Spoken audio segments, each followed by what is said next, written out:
ጸሎታ ወበረከታ ያሃሎ ምስለ ኩልነ ሕዝበ ክርስቲያን ለዓለመ ዓለም።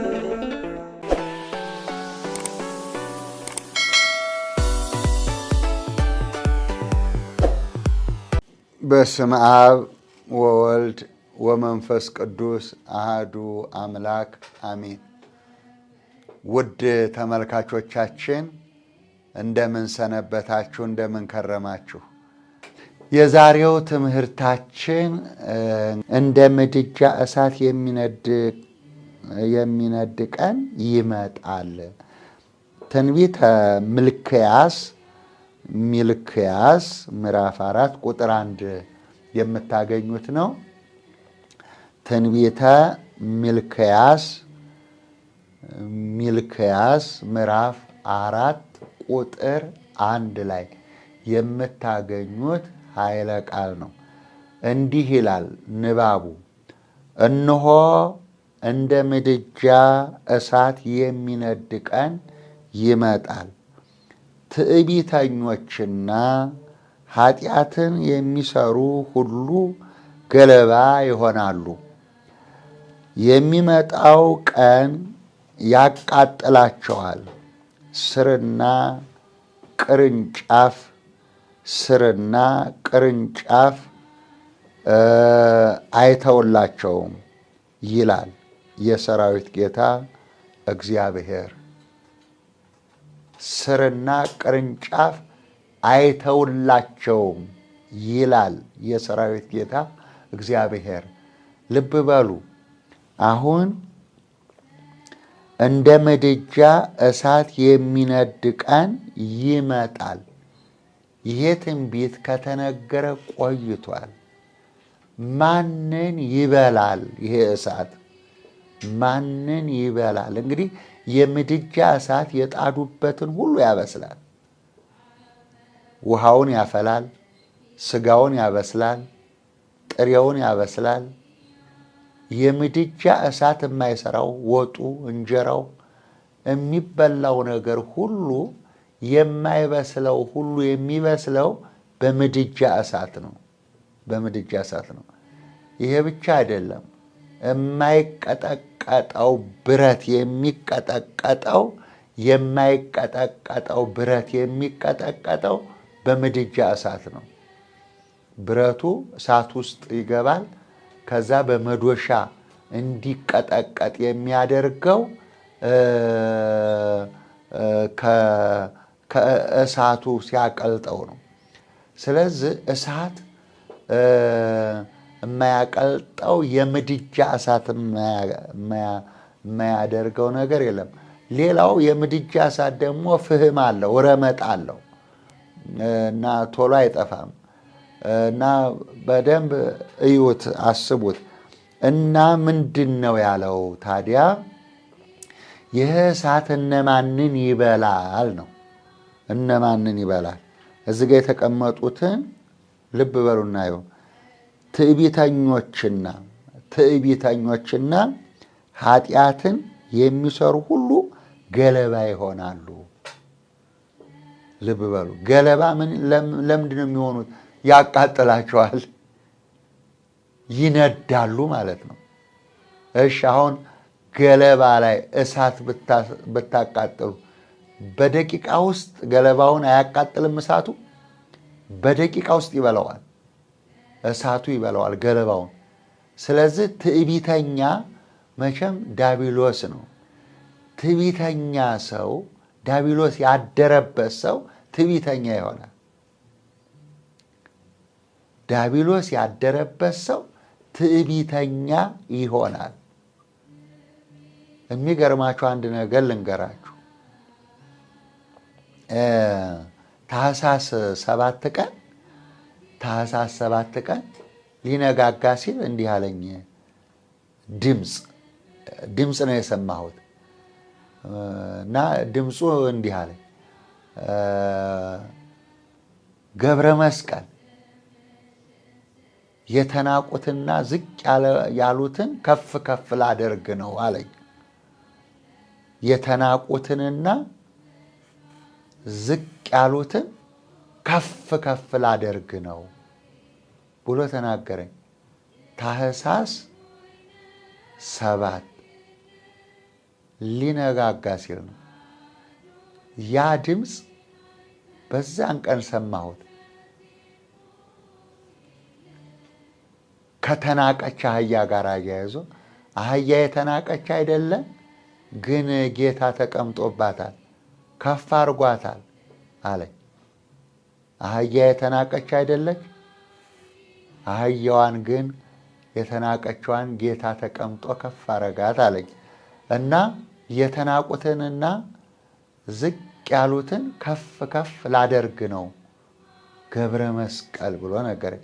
እና ድምፅ ነው የምሰማው። እና እንግዲህ ሰውን የሚንቁ የማይሰሙ ትዕቢተኞች፣ ስልጣን ያለው እንደው በስልጣኑ ይመካል፣ እኔ ባለስልጣን ነኝ ይላል። ገንዘብ ያለው እንደው በገንዘቡ ይመካል። መልክ ያለው እንደው በመልኩ ይመካል ወይም ትመካለች። በመልኳ የምትመካ ሴት አለች፣ በመላሷ የምትመካ ሴት አለች፣ በጉልበቱ የሚመካ ሰው አለ፣ በስልጣኑ የሚመካ ሰው አለ፣ በመሳሪያው የሚመካ ሰው አለ። መሳሪያ ቢያድን ኖሮ ይሄ ሁሉ ሰው አያልቅም ነበር። ይሄ ሁሉ ሰው በመሳሪያ አያልቅም ነበር። መሳሪያ ቢያድን ኖሮ፣ ስልጣን ቢያድን ኖሮ ይሄ ሁሉ ባለስልጣን ባልሞተ ነበር። አያችሁ፣ ምንም አያድንም። ምንድነው እሺ የምትመኩበት ምን አለ? ምናልባት ካህናት ከሆኑ ደግሞ እኔ ቀዳሽ ነኝ፣ እኔ አዋዳሽ ነኝ፣ እኔ ባለቅኔ መምህር ነኝ፣ እኔ እንትና ነኝ እያሉ አንዳንዶቹ አፍንጫቸው ላይ ነጠላ እየጣሉ ትዕቢተኛ አለ። ትዕቢተኛ ግን ያላወቀ ምንም የማያውቅ፣ ምክንያቱም እሱ ፊደል ነው የቆጠረው። ጌታ ግን ትህትና ነው ትልቅ ያደረገው። ስለዚህ ትህትና የሌለው እውቀት አይባልም። ባለቅኔ ይሁን አራት አይና ይሁን እንትና ይሁን እንትና፣ ትህትና የሌለው መምህር፣ ትህትና የሌለው መርጌታ፣ ትህትና የሌለው ቄስ፣ ትህትና የሌለው መነኩሴ፣ ትህትና የሌለው ጳጳስ፣ ትህትና የሌለው አዋቂ ነኝ፣ ምሁር ነኝ፣ ሊቀ ሊቃውንት ነኝ ቢል ውድቅ ነው። ምክንያቱም ትህትና የለውም። ተመክቶበታል፣ ያንን እውቀቱን ተመክቶበታል። ማንም ከእናንተ መካከል መምህር አባ አይባል፣ መምህራችሁ ሊቃችሁ አንድ ክርስቶስ ብቻ ነው ይላል። ማቴዎስ ወንጌል ምዕራፍ 23ን ማንበብ ይቻላል። እና ስለዚህ ማንም በምንም አይመካ ነው የሚለው፣ ራሱን ባዶ ያድርግ ነው። አያችሁ፣ ጌታችን መድኃኒታችን ኢየሱስ ክርስቶስ ወደዚህ ዓለም ሲመጣ ራሱን ባዶ አደረገ፣ በምስሉም እንደ ሰው ተገኘ እኮ ነው የሚለው ቅዱስ ጳውሎስ። ራሱን ባዶ አደረገ፣ ስልጣኑን እንደ መቀማት አልቆጠረውም እኮ ነው የሚለው። ስለዚህ እኔ አዋቂ ነኝ፣ እኔ እንትና ነኝ፣ ይህ በትዕቢት የተነፋ እሱ ለእሳት የተዘጋጀ ነው። ሰውን የምትንቁ በቃ ሰውን የምትንቁ፣ ሰውን ከፍ ዝቅ አድርጋችሁ የምታየው፣ አዎ በማንኛውም በቃ ሁሉም ራሱን ክቦ ላይ አድርጎ። አንድ ነገር ማወቅ አለባችሁ፣ ምስክርነትና ውዳሴ ከንቱ የተለያዩ ናቸው። ምስክር እውነት ነው፣ እውነት ይመሰከራል። ውዳሴ ከንቱ ደግሞ ይሄ ተወድሶ ከንቱ እንደ ይሄ አላዳ አባቦ የሚባል ነገር፣ እሱ አያስፈልግም ወገኖች። ስለዚህ እናቶች፣ አባቶች፣ እህቶች፣ ወንድሞች፣ እናም አያችሁ ሁለት ነገር አስቀመጠ። ትዕቢተኞችንና ኃጢአትን የሚሰሩ ሁሉ ገለባ ይሆናሉ። የሚቃጠል ገለባ፣ የሚበላ ገለባ ይሆናሉ። የሚጠራጠር ሰው ገለባ ነው። ገለባ ዘርቶ የሚያበቅል ሰው የለም። ተጠራጣሪ አይጸድቅም፣ ገለባ ቢዘሩት አይበቅልም ይላል። አያችሁ፣ ገለባ ነው፣ ወደ ገሃነም ነው የሚሄደው። እሳቱ ይበላዋል፣ ገለባ ይሆናሉ። ኃጢአተኞች ገለባ ይሆናሉ፣ ትዕቢተኞች ገለባ ይሆናሉ። ትዕቢት ከዲያብሎስ፣ ትህትና ከእግዚአብሔር ተገኘ። ትህትና ከእግዚአብሔር፣ ትዕቢት ደግሞ ከዲያብሎስ ተገኘ። እስቲ አስቡት ወገኖቼ። እናም የሚመካ በእግዚአብሔር ይመካ ይላል። ራስህን ባዶ ካደረግ የምትመካበት እውቀቴ እግዚአብሔር ነው፣ ምግቤ እግዚአብሔር ነው፣ ልብሴ እግዚአብሔር ነው፣ መንገዴ እግዚአብሔር ነው፣ ትምህርቴ እግዚአብሔር ነው፣ ስብከቴ እግዚአብሔር ነው፣ ስልጣኔ እግዚአብሔር ነው፣ መሳሪያ እግዚአብሔር ነው፣ ቤቴ እግዚአብሔር ነው፣ መኪና እግዚአብሔር ነው፣ ሁሉ ነገር የእግዚአብሔር አድርገህ የሚመካ በእግዚአብሔር ይመካ ካልክ፣ አዎ ትዕቢት የለም አንተ ውስጥ ማለት ነው። ትዕቢትህን ጣለው። አዋቂ ነኝ አትበል፣ ብልጥ ነኝ አትበል፣ አለኝ አትበል፣ ይሄን ነው አትበል። ሁሉም ለእግዚአብሔር ስጥ። መዳን ከፈለግ፣ ማምለጥ ከፈለግ፣ ማምለጥ ከፈለግሽ፣ መዳን ከፈለግሽ፣ መዳን ከፈለግሽ ወደ እግዚአብሔር ነኝ እና ቀጠለ እንዲህ አለ።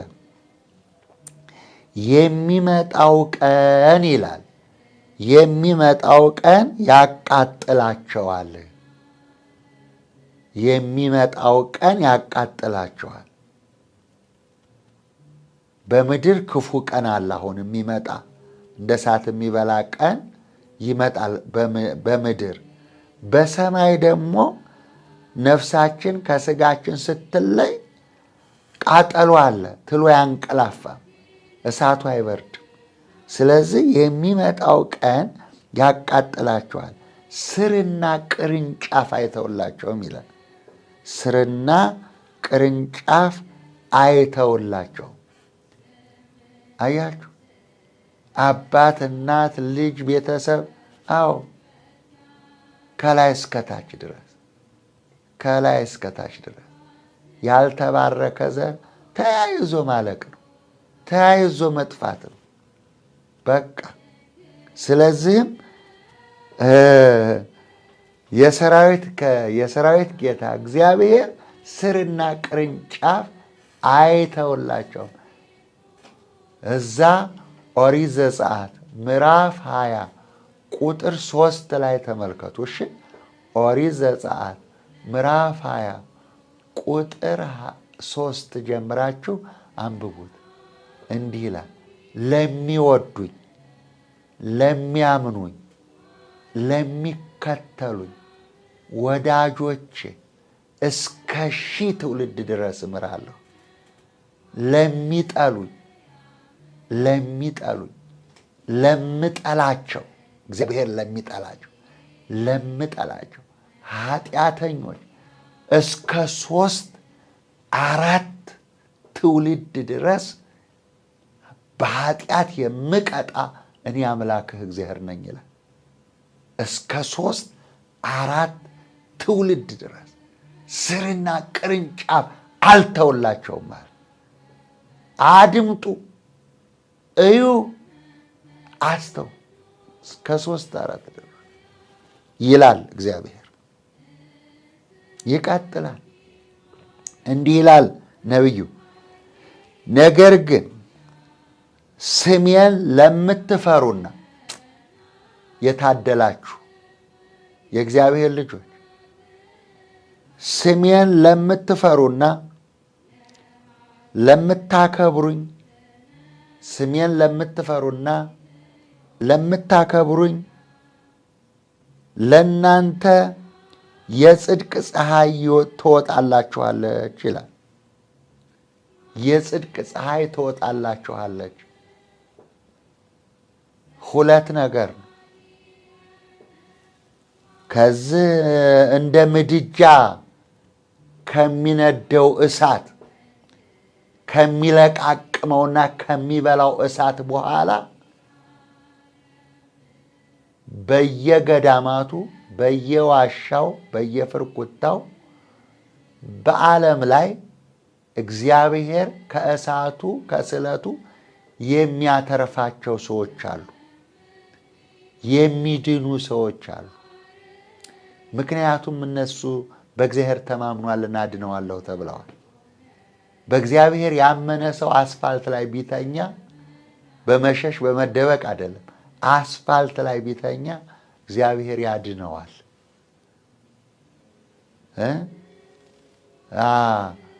ከሰማይ ላይ አይሮፕላን ወድቆ ሁሉም ሰው ሞተው አንድ ሕፃን አይሮፕላኑ ጭራ ውስጥ በሕይወት የተገኘውን ታስታውሳላችሁ?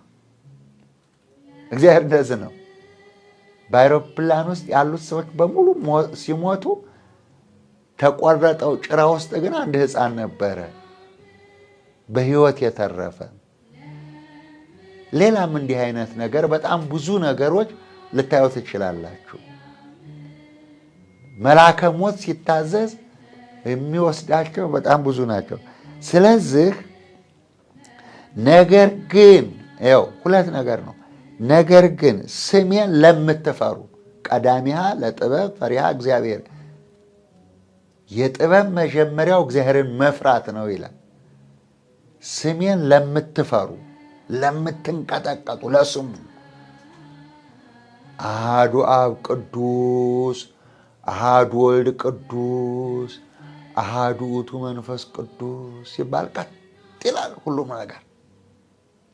ስሜን ለምትፈሩ ለምትንቀጠቀጡ፣ ለምታከብሩኝ ለእናንተ የጽድቅ ፀሐይ ይወጣላችኋል፣ የጽድቅ ፀሐይ ትወጣላችኋለች አለ። አንደኛ በስጋ ከዚህ እሳት በኋላ ከቃጠሎ በኋላ ከዚህ ከማበጠሪያው በኋላ ሊያበጥረው ነው አለ። ከማበጠሪያው በኋላ በዓለም ላይ የሚተርፉ ሰዎች አሉ። እነዚህን የሚሰበስብ የጽድቅ ፀሐይ ትወጣለች። አዎ ጻድቅ ንጉሥ ሰብስቦ በምድር ላይ የአንድ ላም ወተት ለሺህ ይተርፋል ተብሎ ዛሬ የምንስገበገብለት ቤት፣ መኪና፣ ፎቅ ምናምን ይሄ ኮተቱ ጠቅላላ ማን ይኑርበት ይባላል። መሬት ባዶዋል። አያችሁ። ስለዚህ ሰው በጣም በፍቅር በመተዛዘን ያችን የጽድቅ ፀሐይ ይሞቃል ማለት ነው። ሌላው ደግሞ በመንግሥተ ሰማያት ነው። ለኃጥአን የወረደ ጻድቃንንም ይበላል። ልብ በሉ። ኃጥአን ባጠፉት ጥፋት፣ ኃጥአን በበደሉት በደል፣ ኃጢአተኞች ባጠፉት ጥፋት የሚወርደው መቅሰፍት ጻድቃኖችንም ይወስዳል። ጻድቃኖች ሲወሰዱ ግን ወደ መንግሥተ ሰማያት ነው። የማቴዎስ ወንጌል ምዕራፍ 13 ቁጥር 43 የማቴዎስ ወንጌል ምዕራፍ 13 ቁጥር 43 ላይ በዚያን ጊዜ ጻድቃን እንደ ፀሐይ ይበራሉ ይላል። በዚያን ጊዜ በአባታቸው መንግሥት እንደ ፀሐይ ይበራሉ ይላል። ጻድቃን ወደ ሲኦል አይሄዱም። ጻድቃን ወደ ገሃነመ እሳት አይሄዱም።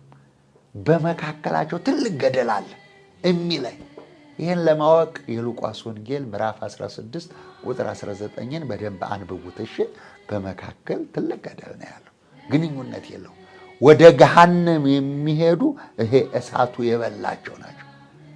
ግን በኃጥአን ምክንያት እነዚህ የተጠሩ ሰዎች የጽድቅ ፀሐይ ትወጣላቸዋለች። እነዚህ ነፍሳቸው እንደ ፀሐይ ታበራለች።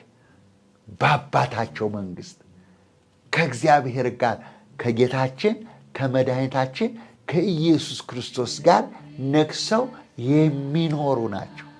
በቃ ስለዚህ ለነፍሳችሁ ያው አስቡላት።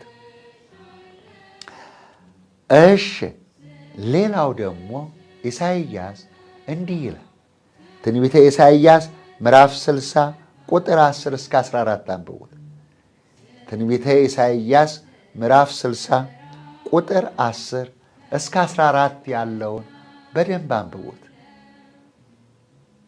እስቲ ለዚች ቃል ይህንን ድምፅ የምሰሙ ሁሉ ኮሜንት አድርጉ። እሺ፣ ኮሜንቱ ይኸውላችሁ፣ ላንብብላችሁ። ጽዮን ሆይ ጽዮን ሆይ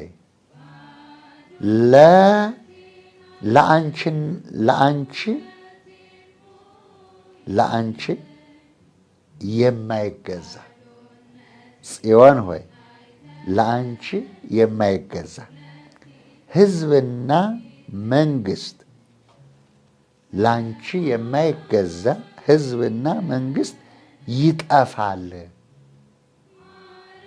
አስተውላችኋል? ኢሳይያስ ነው ታላቁ ነቢይ።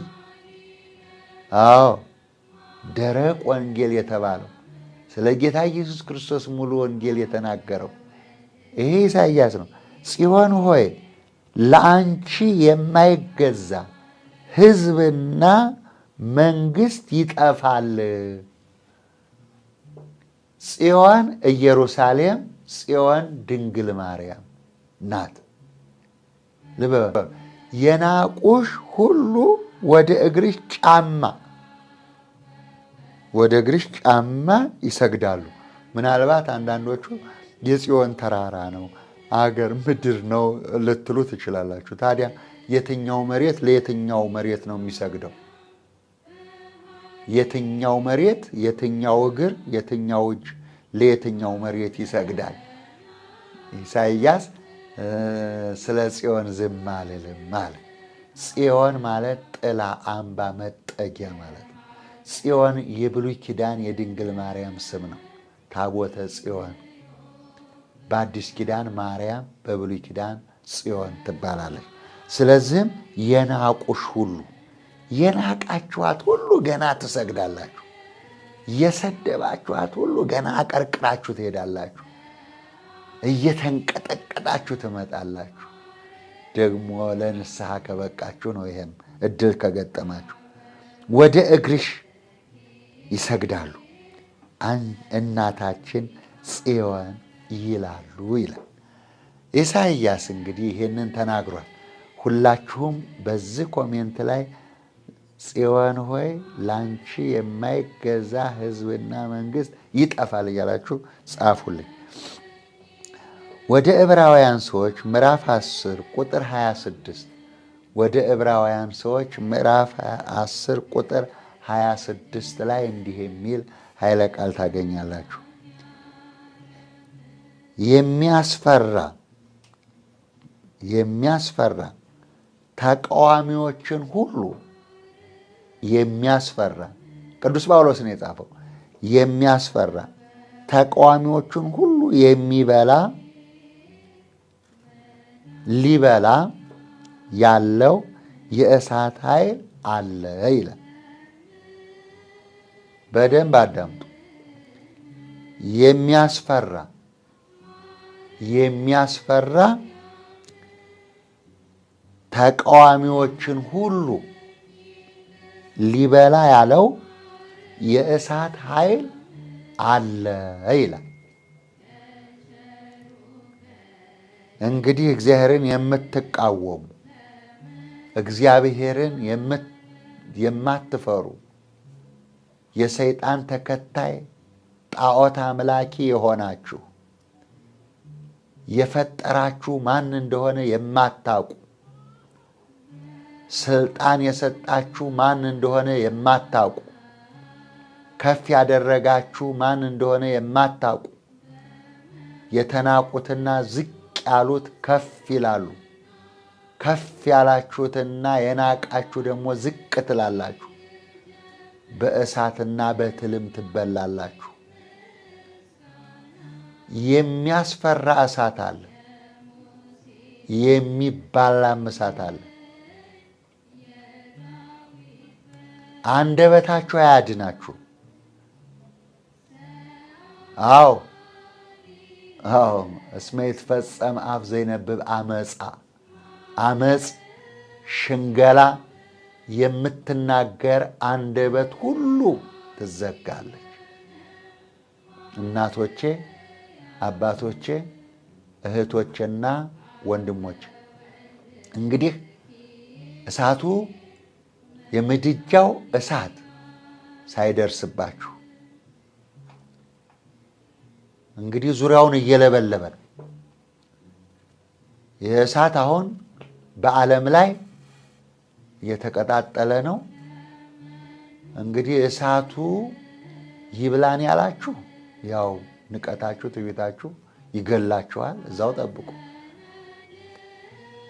አይ ይህን ክፉ ዘመን ማለፍ እፈልጋለሁ፣ ባይሆን እንኳን ነፍሴን ማዳን እፈልጋለሁ የምትሉ ደግሞ ንስሐ እየገባችሁ ፈጣሪያችሁን ፈልጉ።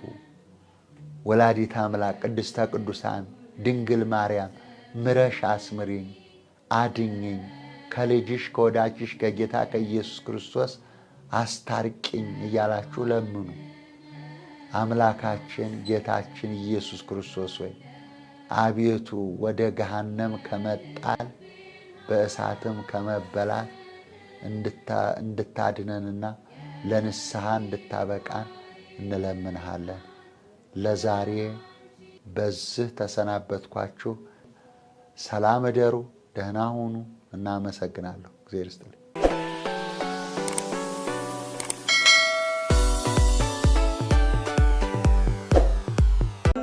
ጸሎታ ወበረከታ ያሃሎ ምስለ ኩልነ ሕዝበ ክርስቲያን ለዓለመ ዓለም